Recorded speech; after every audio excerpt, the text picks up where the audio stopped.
Hello, you are here. That is wonderful.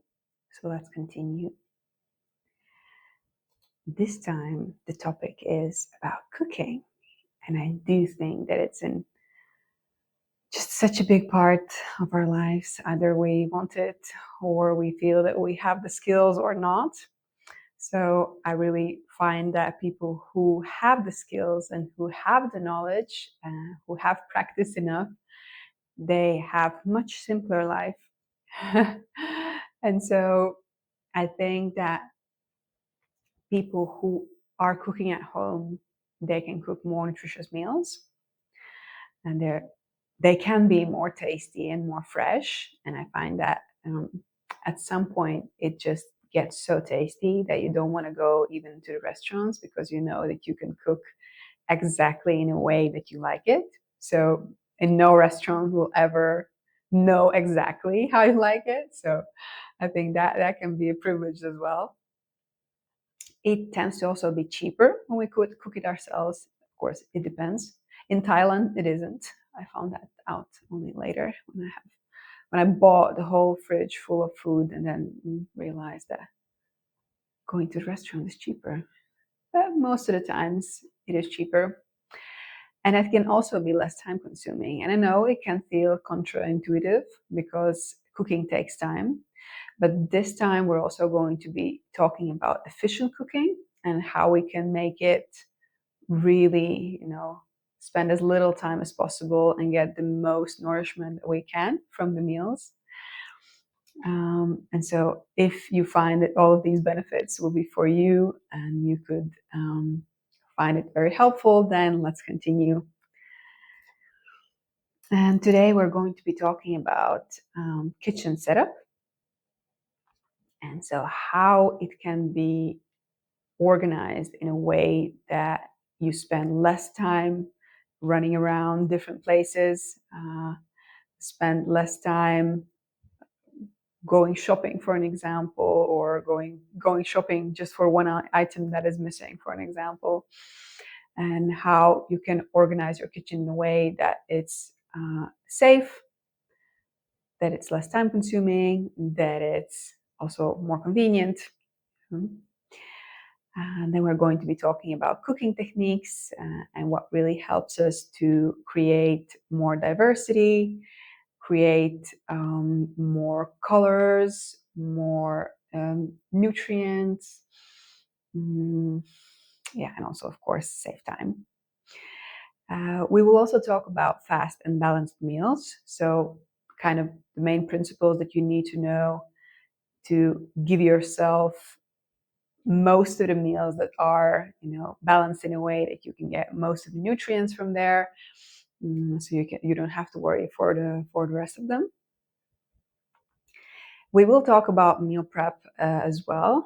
You might have heard this term. You might be practicing it already.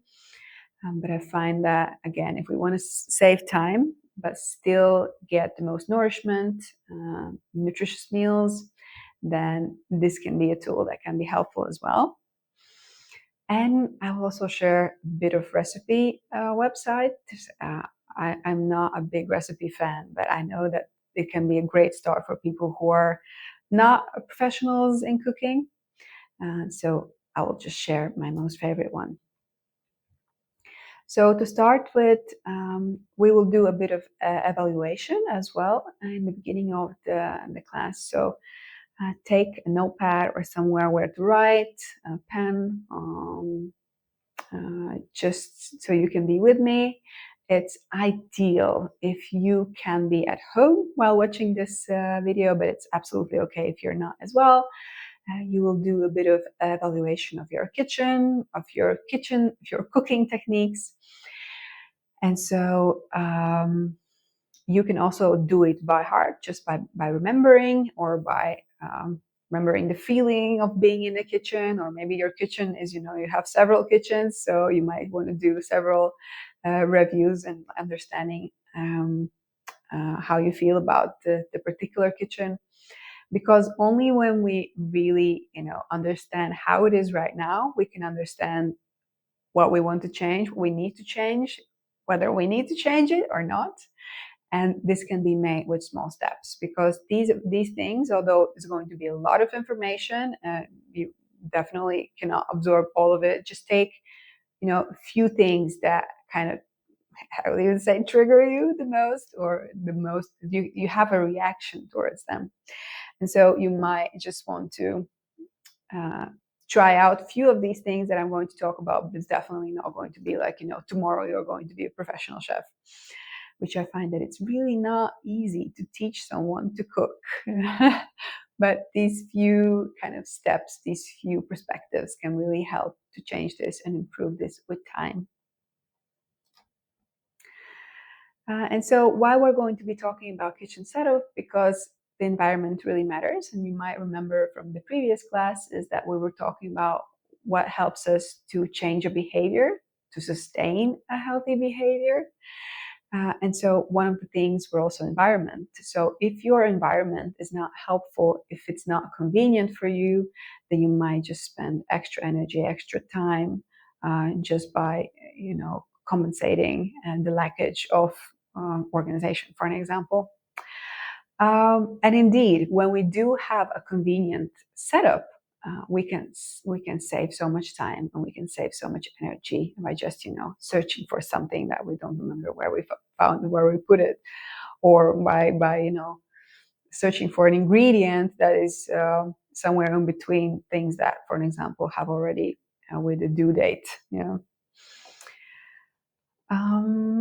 Okay, so the first one, I would like for you to already take your notepad. And the first topic that we're going to be talking about is kitchen zoning. So of course, if we already have a kitchen, and if it's maybe in a rented house or a rented apartment, the zoning is most probably already there. But this is a big thing that can really influence how fast you can cook a meal. Yeah? And sometimes if it's set up in a correct way, you can cook it faster than you can order a food. And so what we want to know is that the zoning helps us, first of all, to like have it in a hygienic way, as well as, for an example, when you are already cooking, you don't have to run around to the other part of the kitchen to find, for an example, tool to stir the food that it's already frying, right? So here in the picture, you can see that there is the refrigerator where we store food. There is the purple one, what is, sorry, my quality and my screen is really small. But anyway, so where we have the cooking zone, we have the cleaning zone, we have the storage zone. And we want to organize it in a way that when you're cooking, you have your spices there, you have your like stirring stools. You want to have a zone where your dishes are, so you can easily just take a dish and put the food on it. And also, so you can wash the fruits and wash the vegetables and straight away cut them and then cook them. And you will find that in a professional kitchen, like, this is thought through a lot. And the reason behind that is because obviously in a professional kitchen, every move counts. And I have worked in several restaurants, and the kitchen zoning can be more or less convenient, but they're always really thought through. And that's a different thing. And when I came to friends' apartments, or if I have to make a banquet, for an example, in a strange kitchen, it takes enormous time to acclimatize and also to find things. And I really see that a lot of people don't take this in consideration, and that's why, they're losing precious time. So think about this, and I would like for you to evaluate. So from 1 to 10, how you find your kitchen zoning to be. Is it the most convenient, or you find that it's hard for you to find certain kind of things, or when you're cooking or when you're washing something, it's like a long way to get the tool that you need. So 1 would be in a scenario where it's really inconvenient. It's a kitchen that is partially a shower and a bathroom. And you really, it's terrible zoning. And like at the moment, my personal house is quite inconvenient as well, because I have to walk like a large distance between the sink and the refrigerator, for an example. It's a temporary kitchen, but still I find that it takes a lot of time and a lot of dripping in between sometimes between moving into through the places. So, and 10 would be in a scenario where you take this picture, it's like, yeah, this is my kitchen, and you always find it very convenient. And even when a guest comes and they want to cook something in your kitchen, it's just so intuitive. Yeah.